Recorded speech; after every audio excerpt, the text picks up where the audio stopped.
Adding a watermark to your video in After Effects is simple and doesn't take much time. Let me guide you through the process step by step.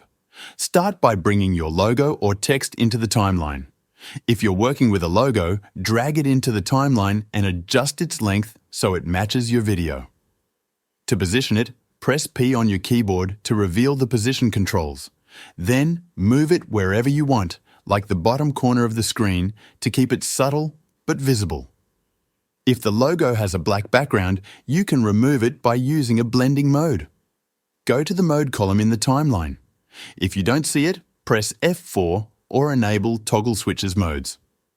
From the drop-down menu, choose Screen. This makes the black background disappear, leaving only the logo visible. If you're creating a text watermark directly in After Effects, the process is slightly different. Once your text layer is ready, you can make it stand out and blend well with the video. Open the Effects and Presets panel, search for Drop Shadow, and apply it to your text layer. In the Effect controls, adjust the settings for a subtle yet clear look. Set the opacity to 100, the distance to 9, and the softness to 3. These values create a professional shadow effect without overpowering the text. Now, to blend the text with your video, head back to the Mode column and change the blending mode from Normal to Overlay.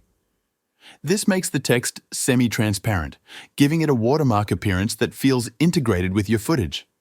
Once everything is set, play through the video to ensure the watermark is visible but not distracting. And that's all there is to it.